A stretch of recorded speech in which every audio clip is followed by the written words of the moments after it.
তোমরা কেন রাগ করো, কেন অহংকারে মেতে ওঠো? তোমাকে তো বলেছে অমুক ছোট জায়গাটা ছাড়ো, মসজিদে আসো। তুমি কি কম্পেয়ার করতে পারো না যেখানে তুমি যাচ্ছ ওর চাইতে মসজিদ কত বড়? তুমি কি তুমি কি তুলনা করতে পারো না? তোমার কি হৃদয়ে তালা লেগে গেছে? তোমার হৃদয় কি অনুভূতি শক্তি নেই? তোমার বিবেক বিবেচনা কি কাজ করে না? তুমি যার কাছে গিয়ে ওসিলা চাইছো, তার চাইতে মুহাম্মদ সাল্লাল্লাহু আলাইহি সাল্লামের শিখিয়ে দেওয়া একটা দোয়া ওসিলা আরো বড় হতে পারে। তুমি কেন অনুধাবন করো না? তুমি কেন অনুধাবন করো না যার কাছে তুমি যাও সে নিজের কবরে নিজে যেতে পারে না? তুমি কেন অনুভব করো না তুমি যার সামনে দিয়ে হাঁটো, পিচ করে আসো না, এরপর আবার পিছে পিছে হেঁটে আসো, যার কবরের সামনে দিয়ে গিয়ে তুমি সাইকেল থেকে নেমে যাও, যার কবরে তুমি মোমবাতি আগরবাতি দাও, তুমি কেন অনুভব করো না সে যখন মরেছিল, সে যখন পৃথিবী ছেড়েছিল, নিজের গোসলটা নিজে করতে পারেনি, তোমাকে কি পবিত্র করবে সে? কেন তুমি রাগ করো আমার কথায়? তোমাকে যদি বলা হয় পুরো পৃথিবীর মানুষকে ছাড়ো, আল্লাহকে ধরো, রাসূলকে ধরো, তুমি কি এই কথার সাথে একমত হবে না? তোমার কাছে কি মনে হয় না পুরো পৃথিবীর সব মানুষ এক পাল্লায় যদি আসে, আমার প্যারে হাবিব সাল্লাল্লাহু আলাইহি ওয়াসাল্লামকে যদি এক পাল্লা রাখা হয়, বলো তো কার পাল্লা ভারী হবে? তাহলে তোমাকে যখন বলা হয় এইটা অমুকের কথা হতে পারে কিন্তু রাসূলের আদেশ নয়, তুমি কেন এত রাগ করো? তুমি একটু দেখো না তোমার মুরব্বী, তোমার বুজুর্গ, তোমার শেখ, তোমার আলেম, তোমার ফকিহ, তোমার মুফতি, মোল্লা, মুন্সি, হাজি, এগুলোর সাথে মুহাম্মদ সাল্লাল্লাহু আলাইহি সাল্লামকে নিয়ে আসা হয়েছে। বলো তো কে উত্তম? তুমি কি হাজার মুফতি কুরবানি দিতে পারবে না এক মুহাম্মদ সাল্লাল্লাহু আলাইহি সাল্লামের জন্য? পারবে না? তাহলে কেন রাগ করো? কেন অহংকার আর দাম্ভিকতার সামনে নবীর সুন্নতের সামনে আসো? তোমাকে বলা হয় রাসূল বলেনি, তুমি বলেছো বলেনি, তো বলেনি কি হয়েছে? অমুক তো বলেছে। ইন্না লিল্লাহি ওয়া ইন্না ইলাইহি রাজিউন। শোনো, আল্লাহর দিকে ফিরে আসো, আল্লাহর দিকে ফিরে আসা জরুরি। তোমাকে একটা কথা বলি, আল্লাহ সুবহানাহু ওয়া তাআলা বলছেন কোরআনুল কারীমে, ইন্নাল্লাযীনা ক্বালু রাব্বুনাল্লাহ। না না না না না না না না, কোন খতিবকে উল্লেখ করে বলেনি, তুমি ভুল বুঝেছো আয়াতকে। কোন মসজিদের ইমামকে উদ্দেশ্য করে বলেনি, কোন 50,000 টাকার বিনিময়ে আসা বক্তাকে উদ্দেশ্য করে বলেনি, কোন 1 লক্ষ টাকা কন্টাক্ট করে আসা ওয়াইজিনকে উদ্দেশ্য করে বলেনি, অথবা কোনো আল্লাহর রাস্তায় নিজের সময় বিলিয়ে দেওয়া একেবারে মুখলিস একনিষ্ঠ আল্লাহ প্রেমী মানুষের কেউ শুধু উদ্দেশ্য করে বলেনি, সবাইকে উদ্দেশ্য করে বলেছে। মানে তুমি তুমি তুমি, আপনি আপনি আপনি। বলেছেন ইন্নাল্লাযীনা ক্বালু, নিশ্চয়ই যারা বলে। বলো তো তুমি কি যারার মধ্যে পড়ো না? আপনি কি যারার মধ্যে পড়েন না? আমি পড়ি, শুধু আমি পড়ি। ইমাম আবু হানিফা রাহিমাহুল্লাহ পড়ে, ইমাম শাফি, আহমদ বিন হাম্বল, মালিক রাহিমাহুমুল্লাহ আজমাইন পড়ে, আবু বকর, উসমান, আলী, আবু যর, হাসান, হুসেন, উসমান রাদিয়াল্লাহু তাআলা আনহুম আজমাইন, শুধু ওনারা পড়ে? নাকি রাম, চন্দ্র, কৃষ্ণ, নাকি ডেভিড, হিন্দু, বৌদ্ধ, মুসলিম, খ্রিস্টান যে যত নামে পরিচিত, পুরুষ মহিলা হিজড়া যে যত ভাগে বিভক্ত, ছোট বড় যুবক যে যত ভাবে বিভক্ত, সবাই পড়ে নাকি শুধু একটা ক্যাটাগরি পড়ে? বলো তো। তার মানে কথাটা মনোযোগ দিয়ে শুনবেন, কাজে আসবে। না না, নিজেকে এভাবে পার পাওয়া যাবে না। ইন্নাল্লাযীনা ক্বালু রাব্বুনাল্লাহ, নিশ্চয়ই যারা বলে রাব্বুনাল্লাহ, আমাদের প্রতিপালক হচ্ছে আমাদের আল্লাহ, সুম্মা ইসতাকামু, এটা বলে নড়ে চড়ে যায় না, এটা বলে সরে যায় না, এটা বলে পড়ে যায় না। সুম্মাস্তাকামু, এরপর অটল থাকে। প্রথমে স্বীকার করে আমাকে যে পালে, আমাদেরকে যে পালে, সবকিছু যে পালে সে হচ্ছে কে? সুম্মাস্তাকামু, অতঃপর এই কথার উপরে অটল থাকে। আল্লাহ বলছেন যে তাতানাজ্জালু আলাইহিমুল মালাইকা আল্লা তাখাফু ওয়া লা তাহজানু ওয়াবশিরু বিল জান্নাতি আল্লাতী কুনতুম তুআদুন। আল্লাহ আল্লাহু আকবার। অতঃপর যে অটল থাকে, তাতানাজ্জালু আলাইহিমুল মালাইকা, তাদের জন্য আল্লাহ ফেরেশতা নাজিল করে। আল্লাহু আকবার। যে বলে আমাকে পালে আল্লাহ, আমার প্রতিপালক আল্লাহ, তারপর ওই কথার উপর অটল থাকে। যে যাই বলুক, মসজিদ ছাড়া আল্লাহর কোনো ঘর নেই, আল্লাহ ছাড়া পৃথিবীর কেউ নেই যার কাছে চাওয়া যায়। যে অটল থাকে, আল্লাহ বলছে যে আমি তার জন্য ফেরেশতা নামাই। কে নামায়?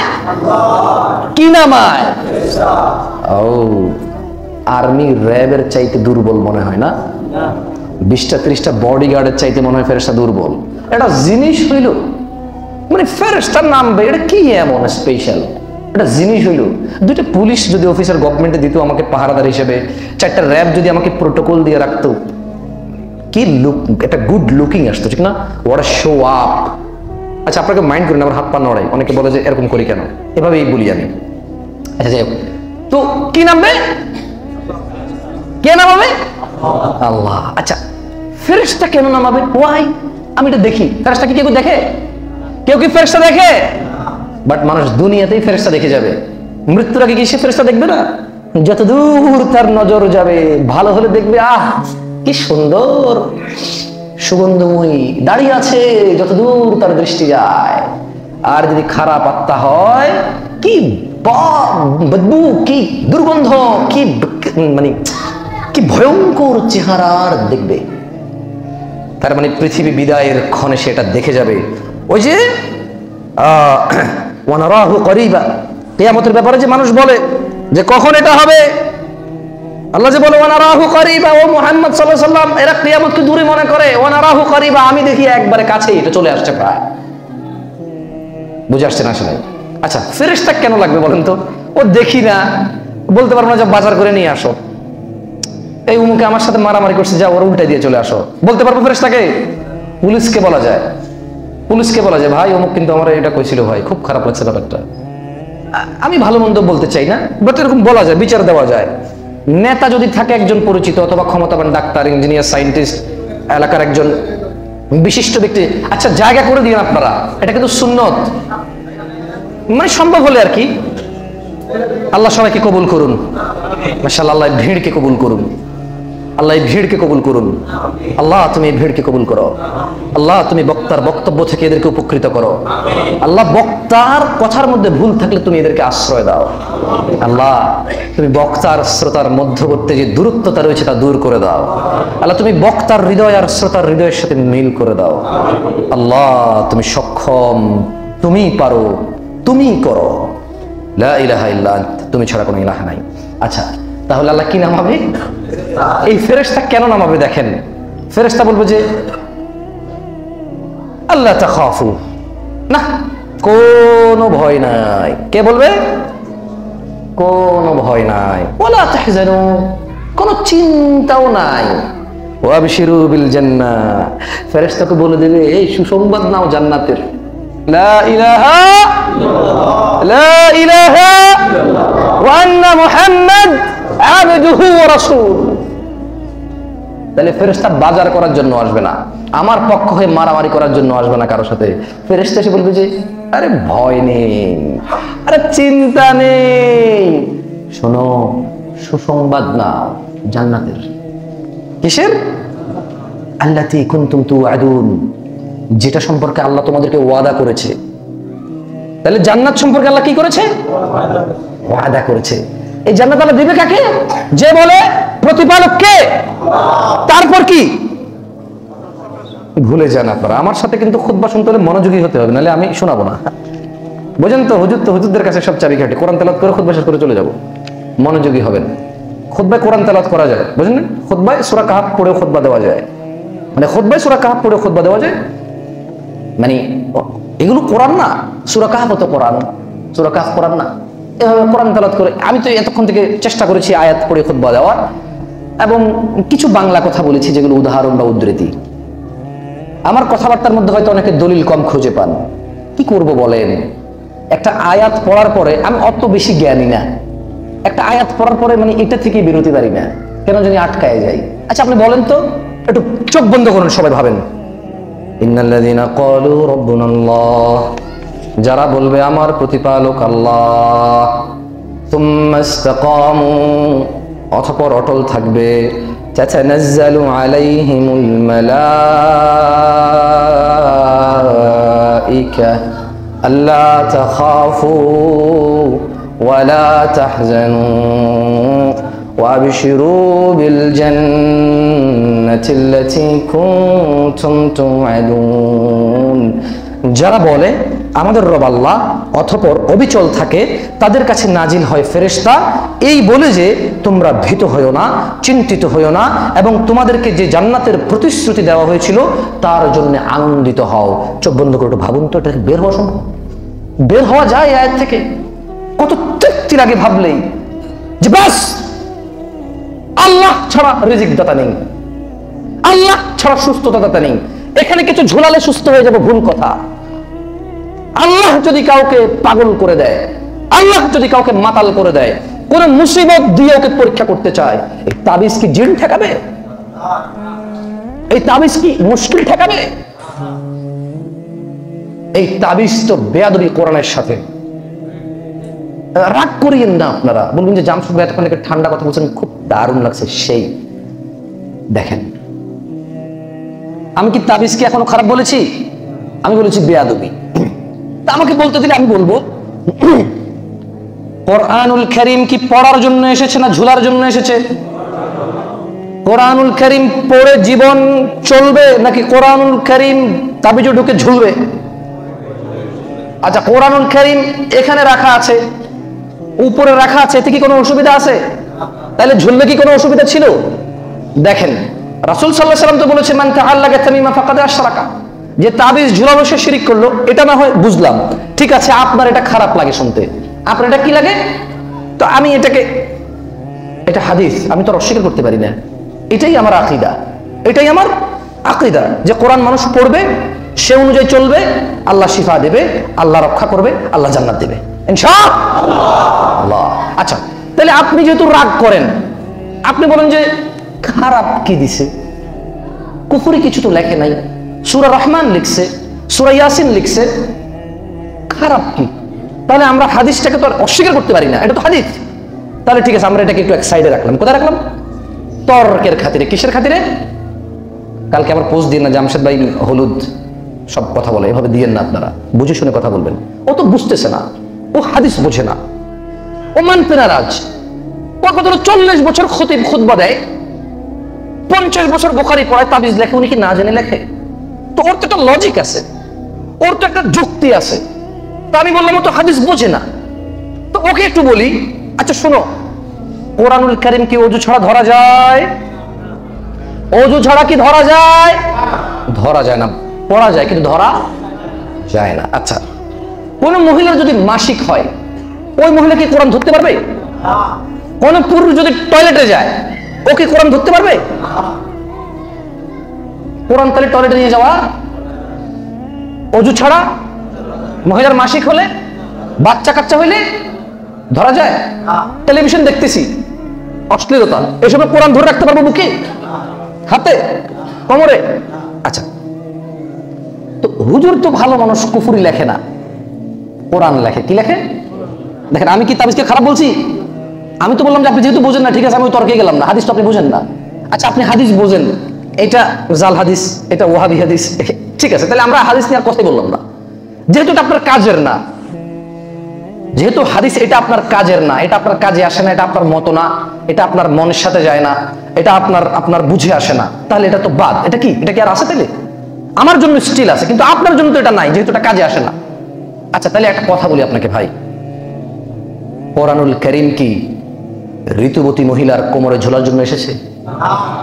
হুজুর তো ভালো মানুষ, সূরা রহমান লিখে কোমরে দিয়ে দিয়েছে মহিলার। কেন? মহিলার বাচ্চা হবে, আসর যাতে নষ্ট না করতে পারে, শয়তান যাতে নষ্ট না করতে পারে, কোমরে দিয়ে দিয়েছে মহিলার বাচ্চা হবে। যেদিন মহিলার বাচ্চা হয় সেদিন আগেরটা তো থাকে সূরা রহমান, নতুন আরো 2টা আইনা দেয় নাকি না দেয়? আমি কি খারাপ বলছি? দেওয়া উপকার পাইলে দিবেন, সমস্যা কোথায়? আচ্ছা, একটা প্রশ্ন করি আপনাদেরকে, আল্লাহর এই কোরআন, আল্লাহর এই কথা পাহাড় নিতে চাই নাই। কে নিতে চাই নাই? পাহাড় নিতে চাই নাই।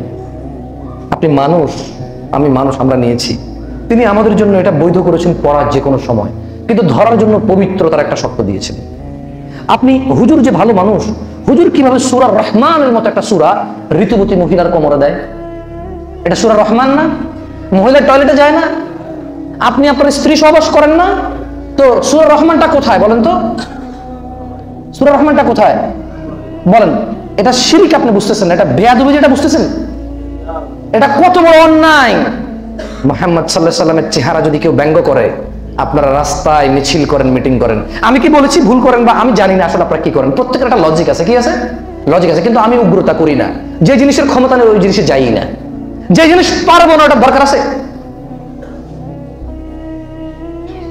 যে জিনিসের ক্ষমতা নেই দরকার আছে? দরকার নাই তো। আমি বলতে চাই, উনি তো এত বড় হুজুর, ওনার হৃদয় কি একবার কাঁপলো না? সূরা রহমান আর সূরা ইয়াসিন একটা মানুষের এখানে লাগাই দিল, সে এক ওয়াক্ত নামাজ পড়ে না, টয়লেটে যায়, স্ত্রীর সাথে ঘুমায়, হুজুর কি হৃদয়টা কাঁপলো না? হৃদয়টা কি কাঁপা উচিত ছিল না? কই, হুজুর তো হৃদয় কাঁপলো না। যাই হোক, তারপর দিলে আপনাদের ব্যাপার। ওই যে আগেই বলেছি, ওয়া মা আলাইকা আল্লা ইয়াযাক্কা, যদি কেউ নসিহত পাওয়ার পরে না মানে, নসিহত দাতার কোনো ক্ষতি নেই, নসিহত দাতার কোনো ক্ষতি নাই। আশা করি আপনারা বুঝতে পারবেন ব্যাপারটা। যাই হোক, আপনাদের এখানে খুতবা চলে কটা পর্যন্ত আমি জানি না কিছু। দিনী ভাইরা, সময় কম, আমি কিছু নসিহত করে ইনশাআল্লাহ আমার খুতবা শেষ করে দেব। আল্লাহ যদি চায়, আল্লাহর সাথে কাউকে শরীক করা যাবে না। পৃথিবীর যতগুলো অন্যায় আছে সবগুলো অন্যায় পৃথিবীতে ক্ষমা পাওয়া যায় যদি ক্ষমা চায়। আল্লাহর ইচ্ছা, আল্লাহ যাকে ইচ্ছা ক্ষমা করবেন। শিরক এটাও অন্যায়, এটাও যদি মানুষ এটা থেকে মুক্ত হয়ে আল্লাহর কাছে ক্ষমা চায়, ক্ষমা করবে কে? আল্লাহ। কিন্তু এটা হলো দুনিয়ার ব্যাপার। এটা হলো কিসের ব্যাপার? যে মানুষ সব ধরনের অন্যায় করলো একদিকে, আর ক্ষমা চাইলো, ক্ষমাকারী কে? মানুষ আল্লাহর সাথে শিরক করলো এবং ক্ষমা চাইলো, ক্ষমাকারী কে? কে ক্ষমাকারী? আল্লাহ। এবারে আসেন আর একটা সিচুয়েশন, এটা হচ্ছে দুনিয়া, এটা হচ্ছে কি? এবার আসেন আখিরাত। এবার আসেন কি? আপনাকে ছোট্ট করে বলি, আনাস ইবনে মালিক রাদিয়াল্লাহু আনহু হতে বর্ণিত। তাহলে দুনিয়া সম্পর্কে আমরা বুঝতে পেরেছি যে দুনিয়ায় এমন কোনো অপরাধ নাই মানুষের হক ছাড়া। কি হক ছাড়া? তাও মানুষের হক যদি মানুষকে ফিরিয়ে দিয়ে যদি ক্ষমা নেওয়া যায়, তাহলে এটা কি? কি? তবে খুব খুব কঠিন। আল্লাহর থেকে মাপ পাওয়া খুব সহজ, কারণ আল্লাহ রহমানুর গফুরুল ওয়াদুদ। বুঝছেন না? বুঝেন তাই? কিন্তু মানুষ এগুলোর মানে মানুষ একটু কঠোর, মানুষ একটু কি এবং স্বার্থপর। যখন ক্ষমা করলে লস হবে, আর ক্ষমা করবে না।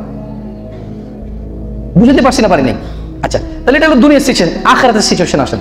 আনাস ইবনে মালিক রাদিয়াল্লাহু আনহু থেকে বর্ণিত, তিনি বলেন, নবী সাল্লাল্লাহু আলাইহি সাল্লাম বলেছেন, আল্লাহ তাআলা জাহান্নামীদের সবচেয়ে হালকা আযাবের ব্যক্তিকে কিয়ামতের দিন বলবেন, বান্দা, তোমার জন্য দুনিয়াতে যা কিছু আছে, জি এই ইট বালু তো এখন বেচা কিনা হয় না, মাছ বেচা, দুনিয়াতে যা আছে, ভাবা যায় গুলশানের 1 কাঠা জমির দাম কত, সৌদি আরব রিয়াদের 1 কাঠা জমির দাম কত, আমেরিকা ওয়াশিংটনে 1 কাঠা জমির দাম কত, ভাবা যায় ইসরায়েলের এই ইহুদিদের ওইখানকার বর্তমান যারাই তো লিড দিচ্ছে, আল্লাহ আনহুম আও ইয়াহদিহিম, আল্লাহ হিদায়াত দিক অথবা ধ্বংস করে দিক, আমাদের ফিলিস্তিনি ভাইদেরকে আল্লাহ আশ্রয় দিক সমস্ত কষ্ট থেকে।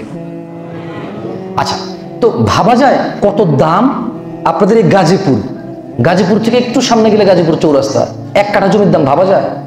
ওখান থেকে আরো একটু গেলে এয়ারপোর্ট, ভাবা যায় 1 কাঠা জমির দাম, মানে একটা বিল্ডিং করবে একটু জায়গা, বলে 12 কোটি 14 কোটি 15 কোটি। লা ইলাহা ইল্লাল্লাহ, কি কয় কোটি মানে।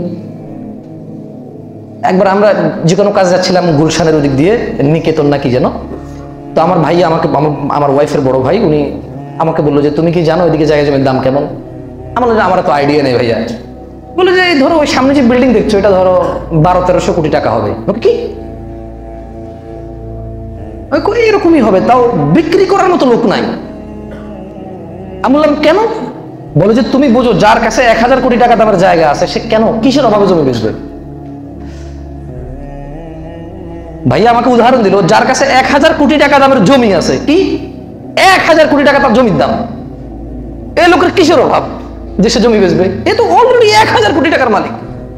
আরেকজন এরকম অবৈধ, অন্যায়, দুর্নীতি, ঘুষ, সুদ, মানে হালাল হারাম শব্দটাকে ডিকশনারি থেকে মুছে ফেলছে।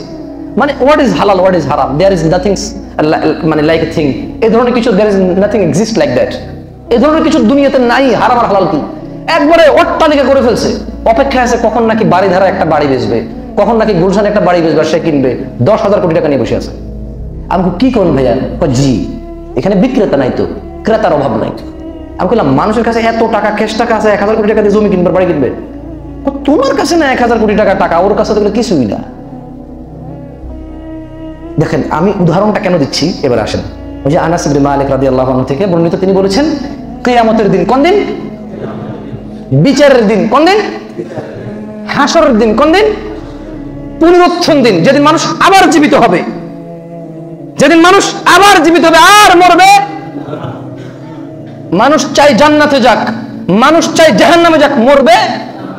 জাহান্নামে মানুষ গেলে মরে যাবে, জান্নাতে মানুষ গেলে মরে যাবে।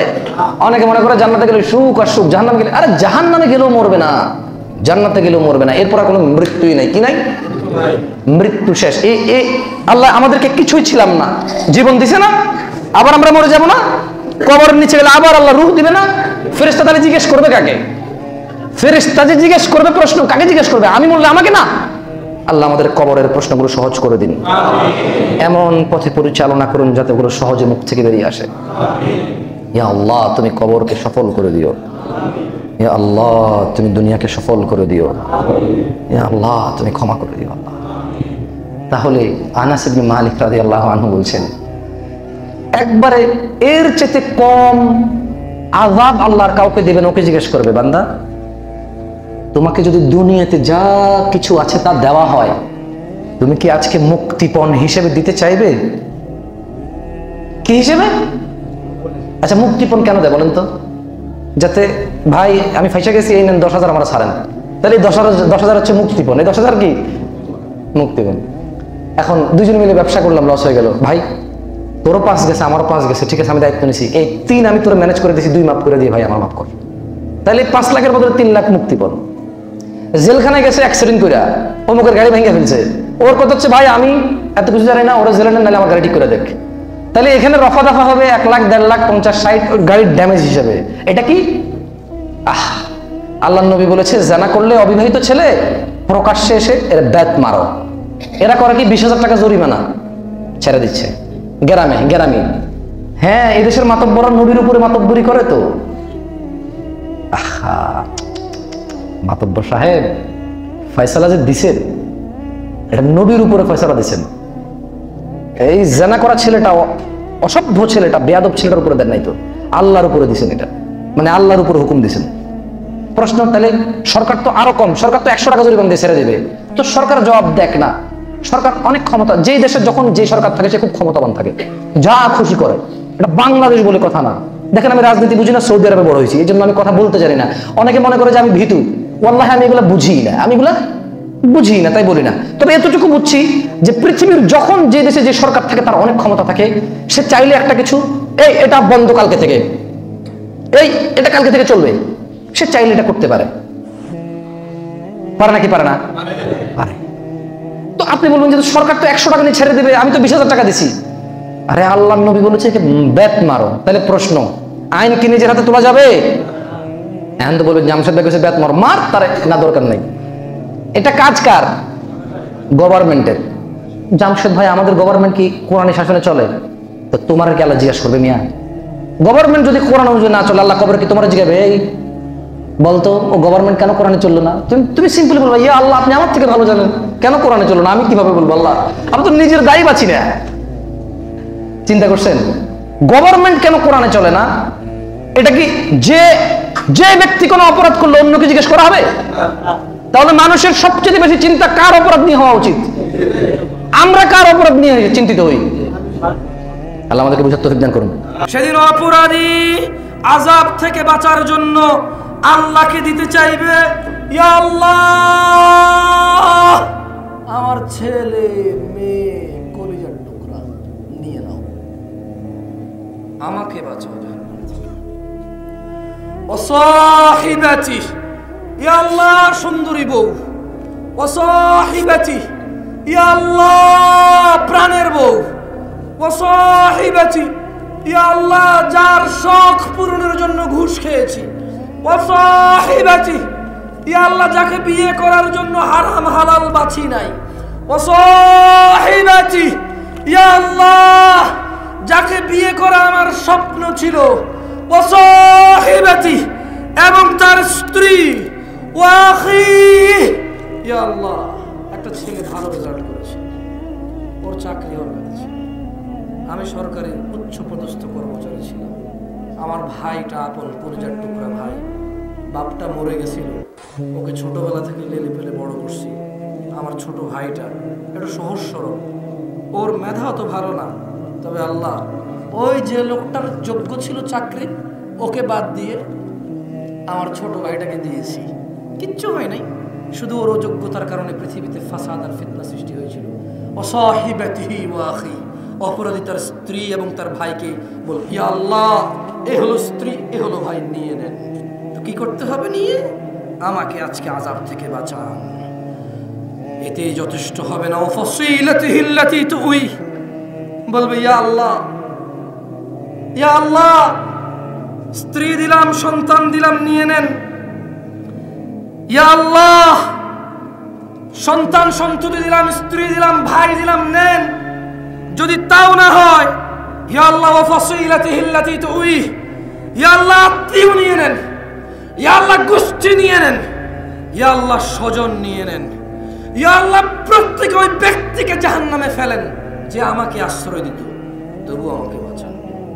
দেখবে যে ইনাফ হবে না, বলবে ইয়া আল্লাহ ওমান ফিল আরদি জামিআ, ইয়া আল্লাহ বাবা আদম থেকে কিয়ামত পর্যন্ত যত মানুষ জিন আসছে এই দুনিয়াতে, ইয়া আল্লাহ তাদের সবাইকে আপনি নিয়ে নেন।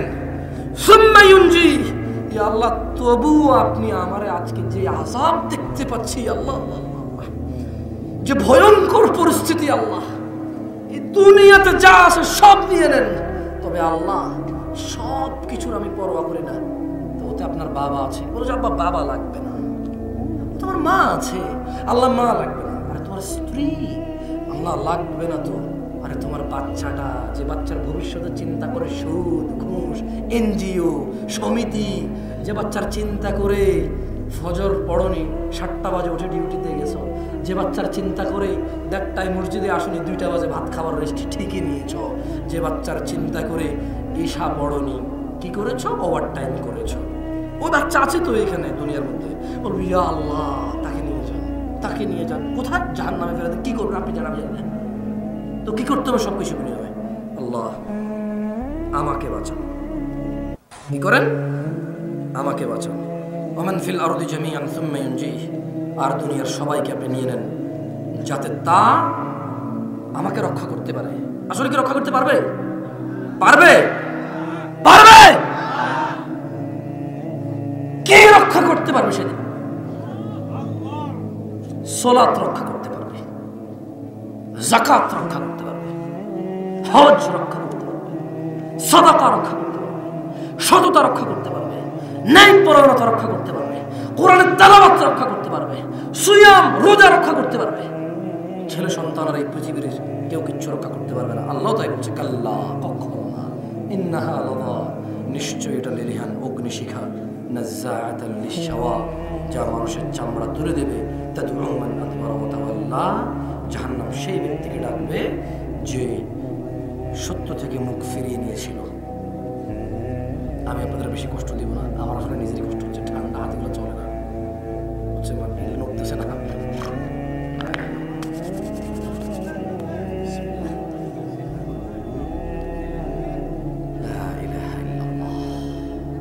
আর একটু গোলায় বসে, তোমরা যারা দাঁড়ায় আসো ভেরি গুড, এবার ঠান্ডা আসতে দিবে না, সবাই প্রোটেক্ট করতেছো, তোমাদের সব হবে।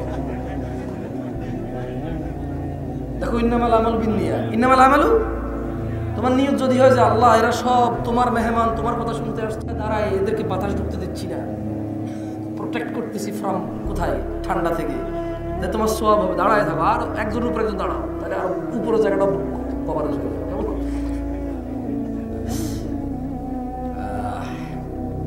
না চলে যাবো, বুঝছেন, ফজর উঠতে হবে। এখানে তো অধিকাংশ মানুষ যাদের বাড়ি এদিকে, আজকে ফজরে আসবে বলে মনে হয় না, বলা গ্যারান্টি নেই। আর যারা এখানে ঘুমাই টুমাই থাকবে নাকি কেউ এখানে আছে, ওদের গ্যারান্টি আছে ইনশাআল্লাহ। বাকি যাদের বাড়ি এখানে, আজকে তাদের কি নাই বলেন তো? এও সিঁড়ি ফেলছি, মনে কষ্ট গেছে, এটা সিঁড়ি ফেলছি, মনে কষ্ট গেছে।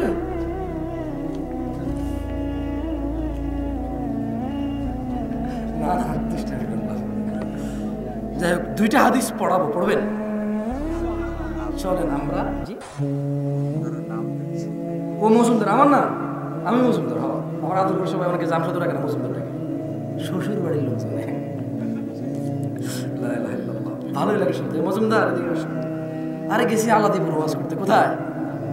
ওখানকার এমপি সাহেব মনে হয় সনাতনী ছিল, তো ওনার নাম মজুমদার। আলাদিপুর কোথায় বুঝছেন তো? এমন এরকম কিছু একটা মজুমদার ছিল। তো আমি আলাদিপুর যেই মাদ্রাসা আছে, তো ওখানে ওয়াজে গেছি। এখন আলাদিপুর টিচাররা তো বেশিরভাগই বয়স্ক টিচার, খুব ভালো মানুষ তার, মাশাআল্লাহ। ওয়াজের মধ্যখানে সে বলতেছে, হুজুর আমরা খুব সমস্যায় আছি, সবাই জিজ্ঞেস করতেছে কাকে দাওয়াত দিয়ে নিয়ে এসছে, কে হিন্দু নাকি?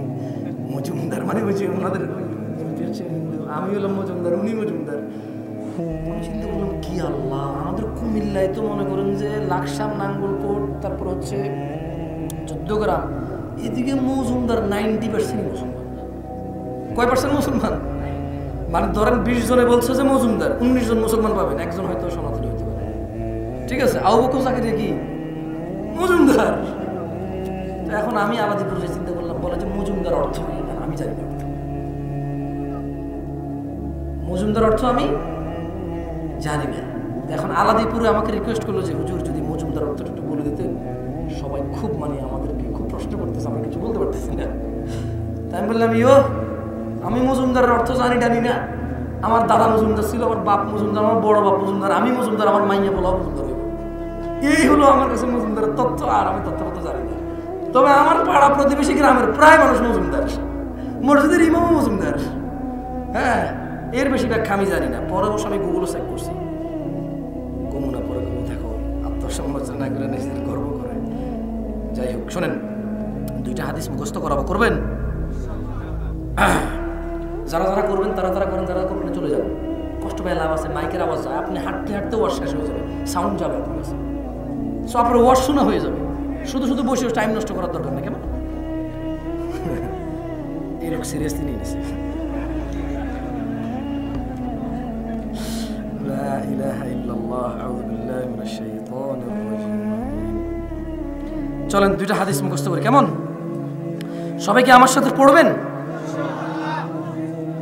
পড়বেন তো? ঠিক আছে। কাকে নামাজ কি মহিলা থেকে বাদ পড়ে নাকি? আরে এনজিও সুদ মহিলারা বেশি, তো মহিলা করে বেশি, বেটা হয়তো সময় আছে সুদ খাবার। বললাম তো ওস্তাদ, ওয়াল্লাহ এদেশে এনজিও মানে মহিলা খাস, এটা আর কি খাস? এখানে কারা কারা এনজিওর সাথে আছে? ওই পান্ডারা সবাই হাত তুলে ফেলতে যায়।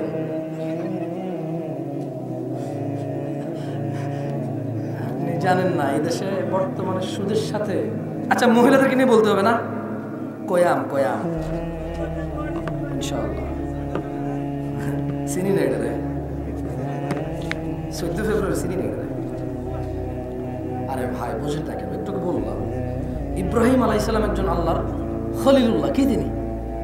ওনাকে বলছে পূজায় আসো। উনি বললেন যে আব্বা আমি তো অসুস্থ। কি বললেন? একজন আল্লাহর এত নৈকট্যপ্রাপ্ত মানুষ, আল্লাহর বন্ধু, আল্লাহর খলিল, শুধু পূজায় যাওয়ার ভয় বলছে আমি অসুস্থ। কোথায় যাওয়ার ভয় বলছে আমি অসুস্থ?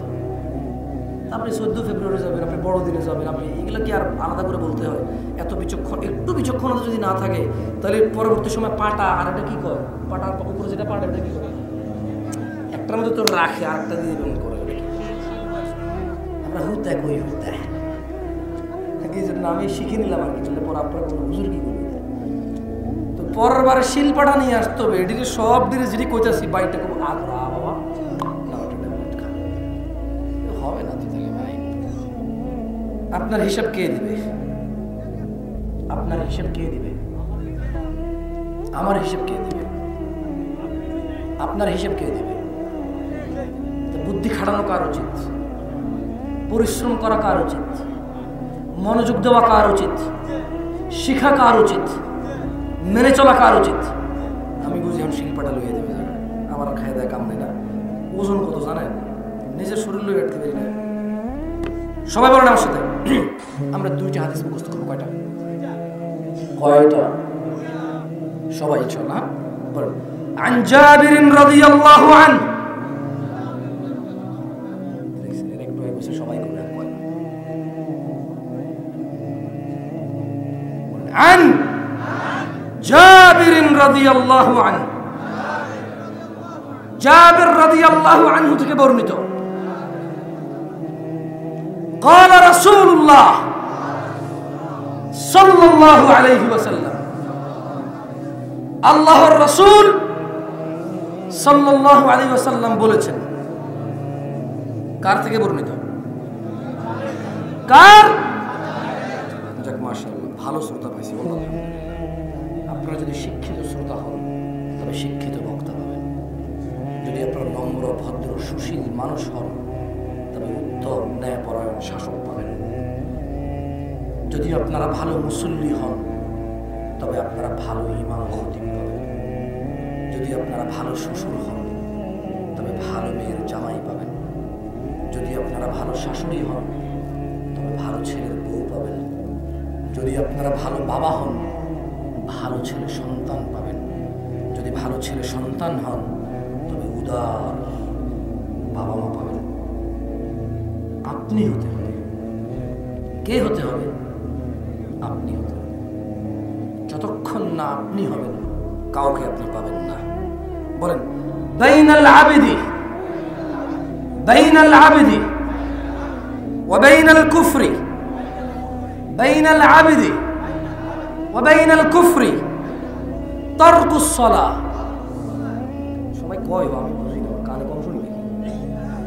যদি মক্তব হইতো ভাই, বিশ্বাস করেন, হাতে একটা ব্যাট নিয়ে এখন না 30 বছর আগের কথা কই, এখন মারা নিষেধ। আইন অনুযায়ী কথা কইতে হবে ভাই। হ্যাঁ, যখন যে আইন, হ্যাঁ এখন মারা যাবে না নিষেধ। তো 30 বছর আগে যখন আমি ছোট ছিলাম আর কি, বহুত খাইছি।